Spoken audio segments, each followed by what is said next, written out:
전하도록 그렇게 하겠습니다. 여러분들 혹시 기념일 같은 거를 좀 챙기면 어떠세요? 예를 들면 뭐 생일 또는 뭐 결혼기념일, 기념일들이 있잖아요. 어떤 분은 기념일을 안 챙기면 속상해하고 서운해하고 또 그렇게 받아들이기도 하죠. 또 어떤 분들은 뭐 그거 매년마다 오는 거 어떠냐 이렇게 생각하는 분들도 있습니다. 여러분들 혹시 결혼기념일을 어겼다, 뭐 잊었다 이러면은 누가 더 서운해합니까? 남편이 서운해합니까? 아내가 서운해합니까? 보통 아내들이 서운해하죠. 그래서 우리가 그런 기념일을 놓치면 절대 안 된다 이런 얘기를 하잖아요. 저도 마찬가지로 남자이기 때문에 그런지 몰라도 그런 것들을 좀 뭐 이렇게 잘 챙기는 편은 아닌 것 같아요. 다행스럽게도 저희 아내는 뭐 그거에 대해서 크게 연연하지 않는 약간 그런 모습은 있습니다.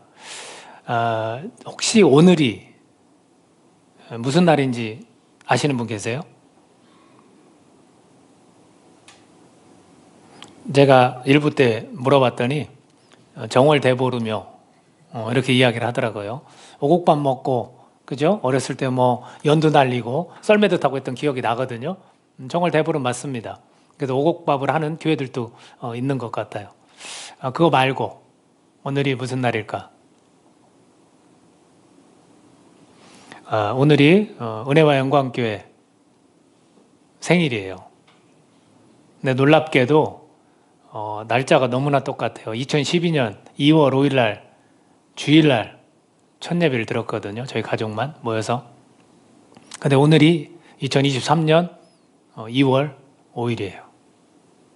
제가 이런 걸 잘 챙기는 사람은 아니기 때문에 제가 미리 광고는 못 드렸어요. 저 주중에 어쩌면 이렇게 날짜까지 똑같지? 그런 생각을 했고 말씀을 준비하면서도 그래 다시 한번 하나님이 나에게 허락하셨던 은혜를 나누면 좋겠다 이런 생각도 좀 들었거든요. 그리고 여러분 중에 아무도 이렇게 기억을 못해도 저는 이렇게 서운해하는 그런 스타일은 아닙니다. 그래서 다시 한번 말씀을 하나님께서 허락하신 것에 대해서 좀 감사를 드리고 좀 새롭게 또 마음을 먹을 수 있는 그런 시간이 됐던 것 같습니다. 생일을 다음부터는 좀 기억하시고 저뿐만 아니라 저는 서운하잖아요. 예수님이 서운하시겠지. 교회를 예수님이 세우신 거니까 예수님이 서운하시겠지. 저는 서운하진 않습니다. 다만 우리가 지금 이제 11년, 만 11년이고요. 오늘 딱 12년 출발이에요. 정확히는 12년 딱 출발하는 그런 날입니다. 10이라는 숫자는 좀 의미가 있어요. 성경에서도 3이나 7이나 10이나 의미가 있습니다. 이스라엘 백성들이 지파가 몇 지파로 주님께서 세우셨죠? 12지파. 제자는요? 12명. 근데 12명 중에 한 명은 물론 그 사람도 필요해서 예수님을 팔아 넘기는 그런 일을 했지만 나중에 또 채워서 넣었죠. 그래서 12명. 12라는 숫자는 굉장히 중요하고요. 저도 이제 의미 부여를 좀 하고 싶습니다. 은혜와 영광교회가 처음엔 GNG 교회로 글로리 앤 그레이스, 그레이스 앤 글로리 앞자를 따서 GNG 교회로 이름을 출발했지만 그걸 풀어서 지금은 이제 은혜와 영광교회인데 은혜와 영광교회가 이제 12년째 출발을 하는데 참 뜻깊은 그런 한 해가 되지 않을까. 개인적으로 그런 의미를 좀 부여하고 싶습니다. 성경의 숫자처럼 그런 마음이 있습니다. 교회를 향한 계획 분명히 있으시죠. 있으셨으니까 교회를 세우셨죠. 그리고 제가 오늘 선택한 그 본문을 보면 사도행전 5장 11절이잖아요. 근데 왜 여기를 선택했냐면 교회에 관한 단어가 과연 어디에 나올까 찾아보니까 예수님께서 하신 말씀은 하나가 있어요. 예수님께서 하신 말씀은 교회를 세우겠다라는 말씀이 있었고 그 뒤로 예수님이 떠나시고 제자들이 함께 모여 교회를 이룬 곳의 단어는 여기가 처음이에요. 그래서 내용은 이제 아나니아와 삽비라가 물건을 팔아서 교회에 내고 그 교회에 낸 걸 가지고 가난한 사람이 없도록 나누는 데 있어서 자기가 판 값을 어느 정도 이렇게 빼돌리는 그런 일 때문에 아나니아와 삽비라는 부부가 죽음을 면치 못했습니다. 그랬을 때 사람들이 온 교회가 이 일을 듣는 사람들이 다 크게 두려워하였다. 이렇게 표현을 했습니다. 그러면 교회가 이미 있었다라는 거죠. 교회를 향한 그 계획을 생각해 보면 많은 교회들이 공통적인 부분이 있어요.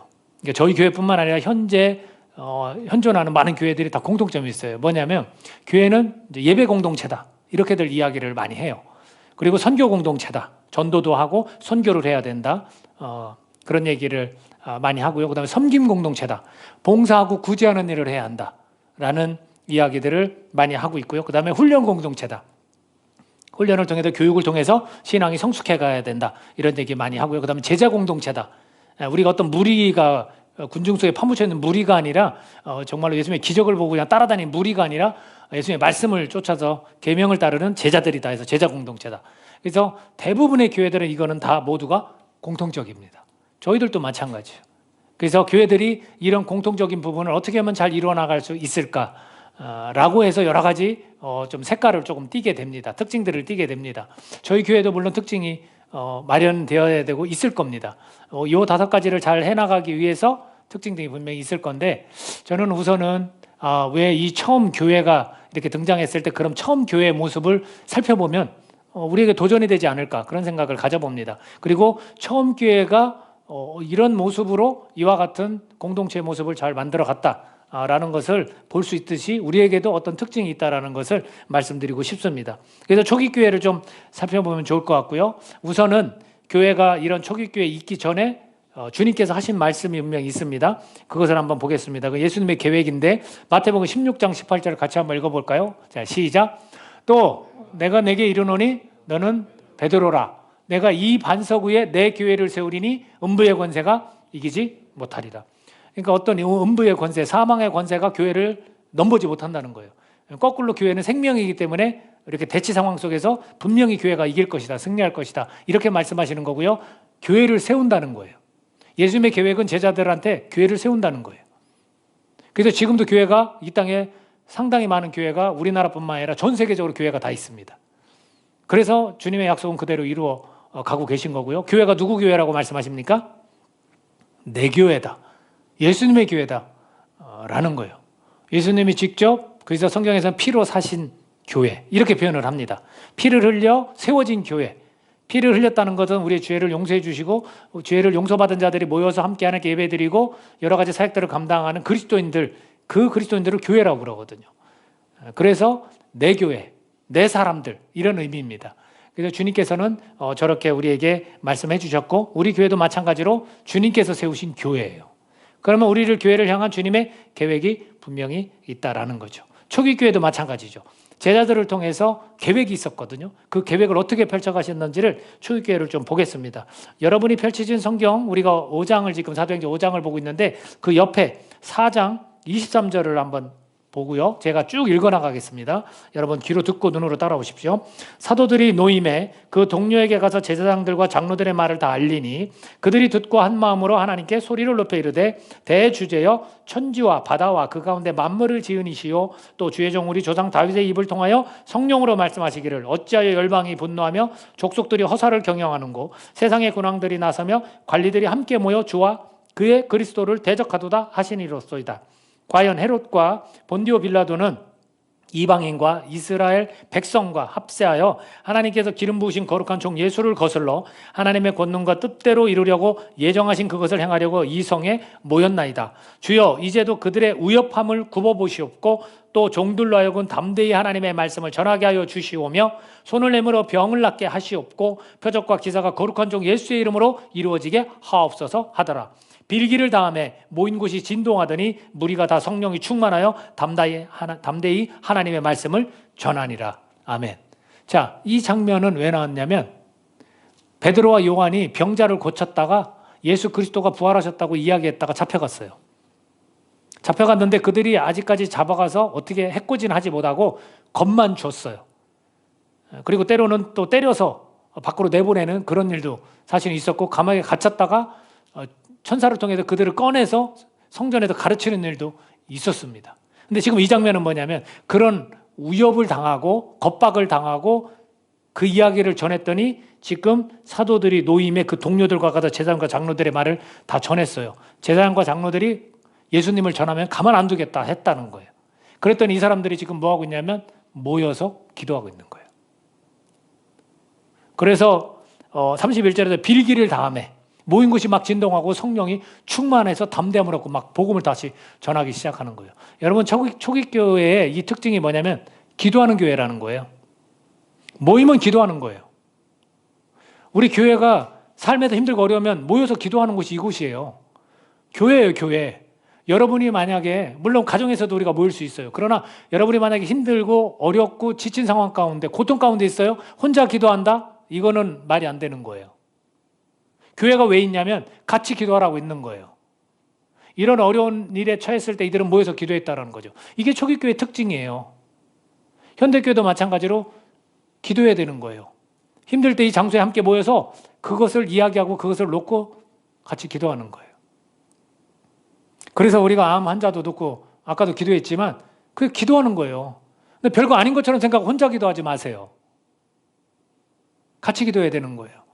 초기교회에 이런 모습 있었다는 거고요. 또 어떤 특징이 있냐면 병자를 고치고 복음을 전했다라는 거죠. 병자가 나음을 입는다니까요. 누구의 능력이 있다고 그랬어요? 예수님의 이름의 능력이 있기 때문에 우리가 손을 얹으면 병을 낫게 해주십시오. 기도했어요. 실제로 그런 일들이 생겼어요. 우리가 우리 능력으로 기도를 10시간 하는 분이 나에게 손을 얹고 기도해주면 낫는다? 절대 아닙니다. 그런 걸 자꾸 의지하지 마요. 예수님의 이름으로 기도하면 낫는 거예요. 나는 아무 능력이 없죠. 기도하면서도 의심하죠. 진짜 나을까? 이거 아무 상관없어요. 예수님의 이름이 능력이 있기 때문에 그 사람이 그 이름을 받아들이고 믿으면 낫는 거예요. 근데 내가 그 사람으로 하여금 기도할 때 믿게 만들 수 있어요? 없는 거죠. 하나님이 하시는 거죠. 그래서 이 초기교회의 특징은 뭐냐면 병자에게 손을 얹으면 낫는 거예요. 왜 낫냐면 복음 때문에 그래요. 예수님을 믿게 하기 위해서 그런 거예요. 그래서 주님이 그런 역사를 일으키시는 거예요. 믿지 않는 자가 나아요? 말이 안 되는 거죠. 안 낫죠. 그래서 저는 안타까운 거예요. 제가 또 우리 의근 형제 아버님을 제가 만나고 싶은 이유가 그 기도해주고 싶은 거예요. 그래서 내가 가서 아들이니까 예수님의 이름으로 기도해라. 내가 그렇게 부탁하는 거예요. 제가 꼭 가야 되는 게 아니잖아요. 근데 볼 수는 있어요. 이 사람에게 믿음이 있는지 없는지. 사도 바울도 그랬거든요. 믿음이 있는 것 같으면 낫는다라고 말할 수 있는 거예요. 이 초기교회의 이 특징, 이것이 교회를 향한 주님의 계획이었다라는 거죠. 자, 그리고 4장 32, 35절은 우리 성경 가지고 계신 분은 같이 읽어봅시다. 4장 32절, 35절까지 읽습니다. 시작. 믿는 무리가 한 마음과 한 뜻이 되어 모든 물건을 서로 통용하고 자기 재물을 조금이라도 자기 것이라 하는 이가 하나도 없더라. 사도들이 큰 권능으로 주 예수의 부활을 증언하니 무리가 큰 은혜를 받아 그 중에 가난한 사람이 없으니 이는 밭과 집 있는 자는 팔아 그 판 것의 값을 가져다가 사도들의 발 앞에 두매 그들이 각 사람의 필요를 따라 나누어 줌이라. 아멘. 여러분, 삶의 경제적 불균형을 없앤 거예요. 초기 교회의 특징이 뭐냐면 예수님이 그 교회를 향한 계획이 뭐였냐면 서로 물건을 팔아서 나눠서 이 불균형, 경제적인 불균형, 이걸 없앤 거예요. 자, 그럼 물을게요. 현대교회도 그렇게 해야 됩니까? 그런 교회가 있을까요? 없어요. 없다고요. 지금 이 시대를 향한 주님의 계획은 따로 있고 그 시대에 그럴 수밖에 없었던 계획이 있었던 거죠. 그러나 그 원리는 본받을 수 있죠. 혹시 우리 교회 지체 가운데 너무나 가난하고 힘들어.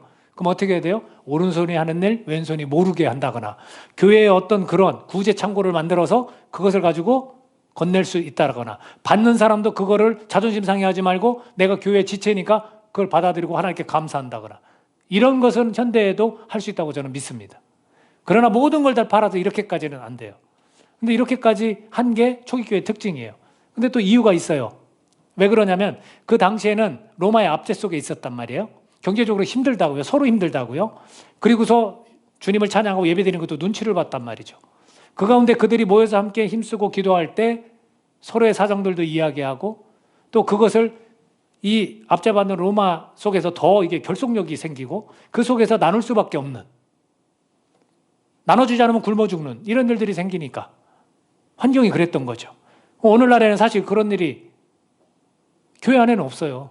다만 우리 사회를 바라볼 때 우리가 아까도 이야기했지만 섬긴 공동체가 돼야죠. 구제를 해야죠. 우리가 헌금을 하는 이유가 뭡니까? 교회 운영도 우리가 우선순위로 하지만 그것보다 더 중요한 것들이 있다면 바로 복음이 전해지고 또 구제하는 그런 일들에 우리가 쓰이니까 더 헌금을 더 하는 거예요. 그런 것들은 우리 현대교회가 할 수 있는 거죠. 이렇게 서로 유무상통하는 이 모습을 통해서 초기교회는 주님이 그들을 향한 계획이 있었다라는 겁니다. 그리고 또 하나가 있는데 6장 1절에서 3절 한 장 넘기셔서 6장 1절에 3절 한번 같이 성경 있는 분들은 한 목소리 읽겠습니다. 시작. 그때 제자가 더 많아졌는데 헬라파 유대인들이 자기의 과부들이 매일의 구제에 빠짐으로 히브리파 사람을 원망하니 12사도가 모든 제자를 불러 이르되 우리가 하나님의 말씀을 제쳐놓고 접대를 일삼는 것이 마땅하지 아니하니 형제들아 너희 가운데서 성령과 지혜가 충만하여 칭찬받는 사람 7을 택하라. 우리가 이 일을 그들에게 맡기고. 자, 구제하는 일을 했다라는 거예요. 그 교회가 구제하는 일을 했다라는 거예요. 돈이 여유가 있으면 서로 삶을 책임지는 것뿐만 아니라 그 밖에 더 흘러 넘치도록 바깥에 있는 어려운 사람들에게 함께 나눠주는 그런 일들을 했죠. 근데 사도들이 거기에 매달리니까 안 되겠다. 우리가 말씀을 제쳐놓고 이럴 수 없다 해서 지혜가 충만한 사람 7을 택하죠. 그래서 우리가 7집사라는 표현을 쓰는데 7 일꾼이에요. 정확히 얘기하면. 그 일꾼들을 택하죠. 그러니까 초기교회의 모습성의 특징은 구제를 활발하게 했다라는 거예요. 같이 다 모여서 막 어려운 사람들 나눠주고. 지금은 그게 쉽지는 않고 우리가 몇 주에 한 번씩 이렇게 나간다거나 교회들이 그런 교회는 있어요. 왜냐하면 직장 생활을 하고 주말에만 쉬기 때문에 우리가 주말에 또는 직장 생활 하지 않는 그 여성 리더들이 함께 모여서 이렇게 구제 역할들을 하기도 하죠. 뭐 밥을 이렇게 지어서 나눠준다거나 이런 일들 다 구제인 거죠. 그런 일들을 하고 있긴 하죠. 그러나 초기 교회는 활발하게 이것들을 했다라는 거. 그리고 7장에 가보면 이 7집사 중에 한 분이 순교를 해요. 초기교회 특징 중에 하나는 순교했다는 거예요. 스데반이라는 일꾼이 성령이 충만해서 말씀을 막 전하기 시작해요. 돌에 맞아 죽습니다. 돌에 맞아 죽어요. 지금과 같은 이 특징들이 있었다는 거. 초기교회는 순교하는 일도 있었고 구제하는 일도 있었고 모임은 기도하고 병자를 고치고 복음을 전하고 삶의 경제적인 불균형을 없애는 이런 일들을 했다는 거죠. 그거를 통해서 교회가 더 많이 막 세워진 거예요. 그들이 막 복음 전하는 일들을 계속 한 거예요. 자, 이런 특징을 가지고 교회가 계속 확장되어져 가서 소아시아 지역에 계속해서 교회가 퍼집니다. 그래서 하나님이 선택한 사람 한 사람이 있었죠. 사도 바울. 교회를 핍박하던 사람을 회심시켜서 1차 선교여행, 2차 선교여행, 3차 전도여행 이런 것들을 통해서 소아시아 전 지역을 다 교회가 세워지는. 그래서 서신서들 보면 에베소 교회, 고린도 교회, 빌립보 교회 굉장히 많은 교회들에게 편지를 쓰는 거예요. 서신들이 생긴 거예요. 이게 그때 당시에 교회를 향한 주님의 계획이었다라는 거죠. 그러면 지금 이 시대를 살아가고 있는 우리들 뭐 주변에도 교회가 많아요. 그래서 교회는 교회가 없는 곳에 가는 게 맞긴 해요. 근데 이 도시 속에도 여러 교회가 있어요. 공통적인 그런 공동체를 다 꿈꿔요. 그러나 그 교회만이 가지고 있는 어떤 특징이 있어요. 그 특징을 살려서 동일한 교회의 목적과 주님의 그 계획을 달성하는 것. 이것이 중요합니다.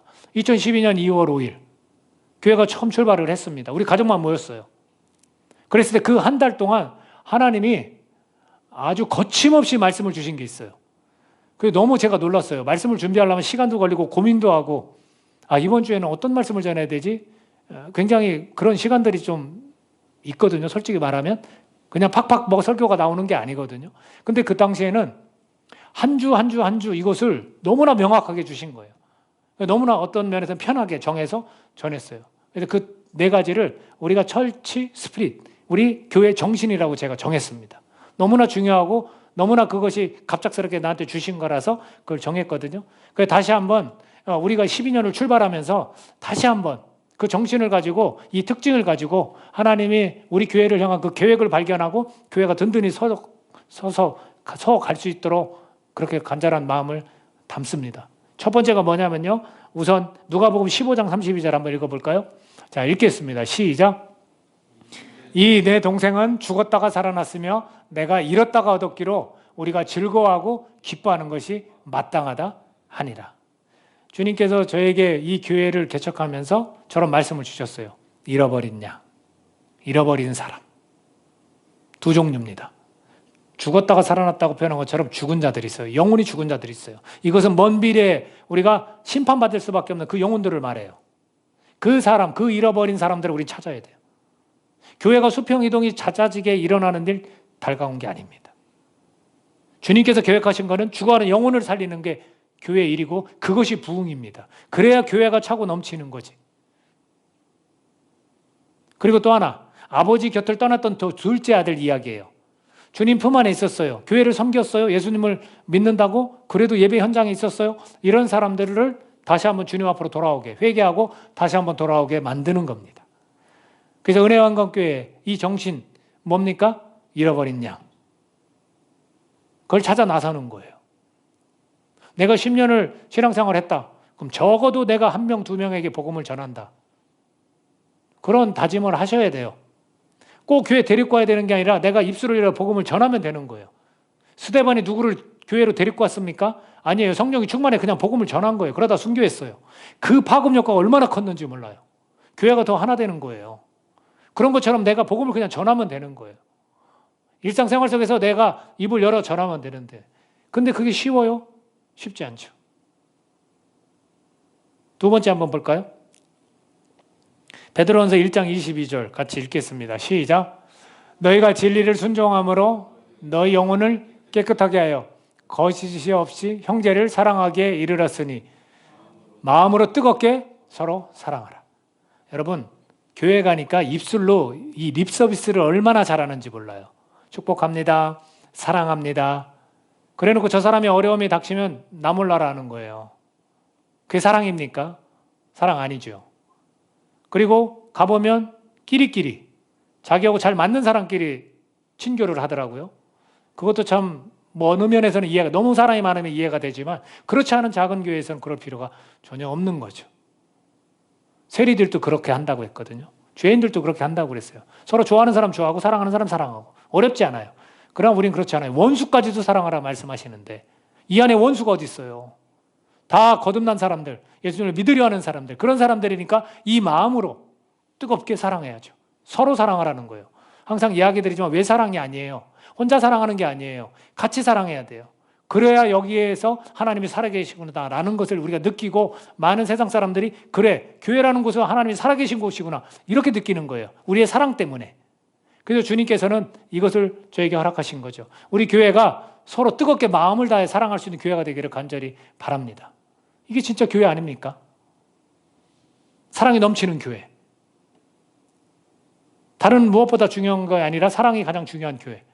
그런 교회가 되어야 하는 거죠. 그 사랑 때문에 잃어버린 자도 찾아 나서는 거예요. 사랑하지 않는데 어떻게 복음 전해요?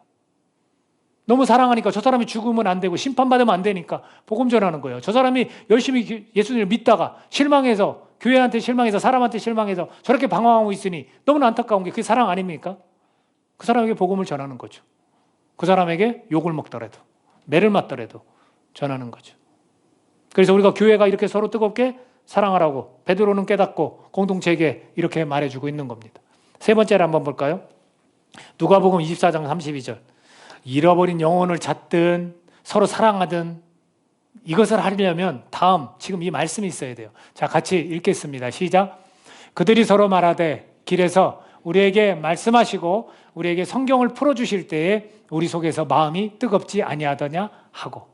여러분 잃어버린 양을 찾아도 복음을 전하는 것도 서로 사랑하는 것도 이 마음이 뜨거워야 되는 거예요.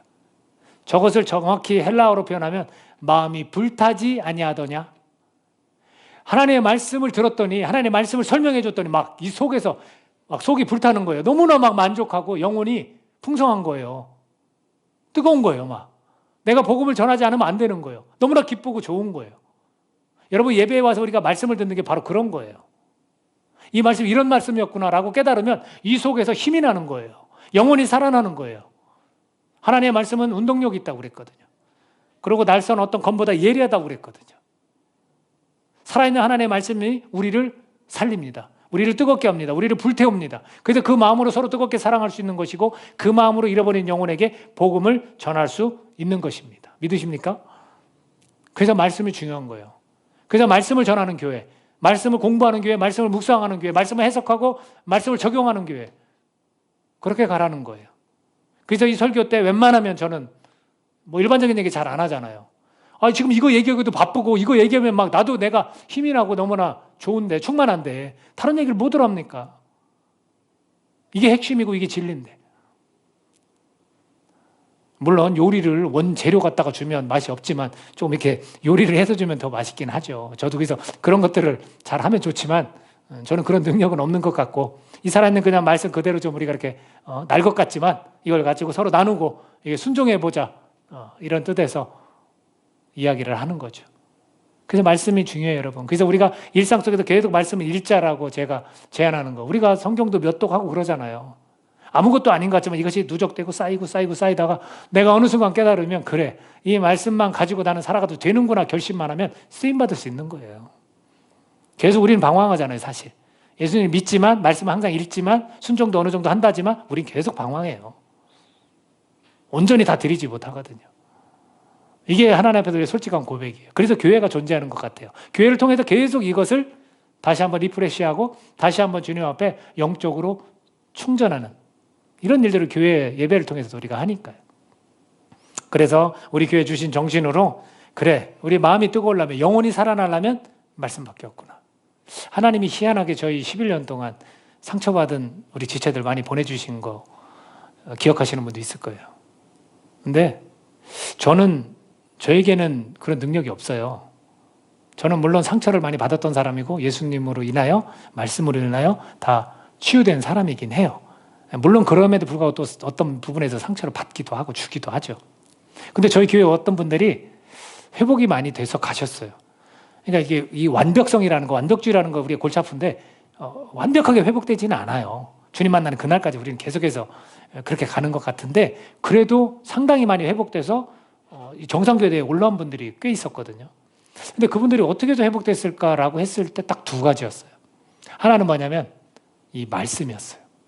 설교뿐만 아니라 예배 속의 설교뿐만 아니라 우리가 속으로 모여서 말씀도 나누잖아요. 그때 참 이 말씀을 통해서 상당히 많이 회복이 됐던 것 같고요. 또 하나는 우리의 어떤, 이거는 조금 확인이 필요한 거긴 한데, 서로 이렇게 사랑하는 모습, 따뜻한 이 교회 서로 지체들의 그 모습, 그것 때문에 많이 도움이 됐던 것 같아요. 그럼에도 불구하고 제가 핵심적으로 생각하는 거는 말씀이에요, 말씀. 그 말씀으로 인해서 상처받았던 그 분들이 많이 회복이 됐다라는 거죠. 저는 앞으로 더 많은 회복이 빈번하게 일어났으면 좋겠습니다. 여러분, 우리 교회가 그런 정신으로 가자고요. 그런 일이 좀 더 생겼으면 좋겠습니다. 마지막 네 번째 교회 정신 한번 보도록 하겠습니다. 베드로전서 1장 12절 같이 읽어볼까요? 시작. 이 섬긴 바가 자기를 위한 것이 아니요 너희를 위한 것임이 계시로 알게 되었으니 이것은 하늘로부터 보내신 성령을 힘입어 복음을 전하는 자들로 이제 너희에게 알린 것이요 천사들도 살펴보기를 원하는 것이니라. 오늘 우리가 예수님을 믿고 교회에서 이렇게 신앙생활을 할 수 있는 건 복음을 들었기 때문이거든요. 그럼 그 복음을 들을 때 전했던 사람들이 있다라는 거죠. 교회를 통해서 전했든 개인의 관계 속에서 전했든 뭔가 했든 뭘 통해서든 우리는 이것을 들은 사람들이에요. 근데 그것을 전했던 사람들이 우리 선조 때 믿음의 선조들부터 계속해서 전해진 거죠. 그랬을 때 그 선조들이 전했을 때 성령을 힘입어서 전했다는 거예요. 내가 예수님을 전하고 싶어. 오늘도 결단하고 다시 삶의 전선으로 나갔어요? 근데 이거 힘들어요. 솔직히 말하는데 내일 출근해서 내가 복음 전해야지 오늘 예배 때 결심하고 내일 출근해서 전할 수 있는 분 과연 몇 분이나 될까요? 쉽지 않거든요. 그건 당연한 것 같아요. 근데 뭐를 힘입으면 된다고요? 성령을 힘입으면 된다는 거예요. 성령을 하늘로부터 보내신 성령, 예수님이 가시면서 보혜사 성령을 분명히 보내주신다고 약속하셨고 이들이 교회를 형성하기 전에 다락방에 모였어요. 그땐 교회가 아니었어요. 이거 우왕좌왕하고 사실 몰랐고 그냥 모여서 기도해라 해서 모여있어라 해서 모여서 찬양하고 기도했건 뿐이에요. 그때 성령이 임했고 그들이 방언을 말하기 시작해서 세계 각국에서 왔던 사람들이 언어로 막 말하기 시작한 거예요. 그때부터 교회가 딱 형성된 거거든요. 그러면 성령님이 예수님을 믿고 따르는 자들에게 임하는 거예요. 우리가 예수 영접하면 임하는 거예요. 그러니까 저와 여러분 안에 성령님이 계십니까? 안 계십니까? 계시는 거예요. 그 성령님을 의존해서 전해야만 입술이 열려야만 복음이 전해지는 거예요. 이 근거가 어디에 있냐면 누가복음 1, 2장에 보면 예수님이 이 마리아라는 뱃속에 태에 있을 때 엘리사벳이라는 6개월 요한 침례원이 먼저 태어났는데 그때 그 사촌인 엘리사벳이 이 여인이 왔을 때 성령이 충만해서 구세주가 왔다라고 그랬어요. 아니 여인이 임신한 뱃속을 보고 구주가 왔다, 메시아가 왔다 이렇게 말할 수 있는 것은 그 성경이 뭐라고 하면 성령이 충만하여 라고 되어 있습니다. 예수님에 관련된 건 무조건 성령님과 관련이 되어 있어요. 성령이 충만할 때 성령을 힘입을 때 예수님이 전해주는 줄로 믿습니다. 여러분이 아무리 말을 잘하고 여러분이 어떤 사회적 위치가 있어서 밑에 부하 직원에게 여러분이 어떤 그 권위로 전한다고 해보십시오. 믿습니까? 교회는 나올 수 있어요. 야 우리 전도 축제를 하는데 너 한 번만 나와라. 상사가 나오라는데 한번 나갈 수 있죠.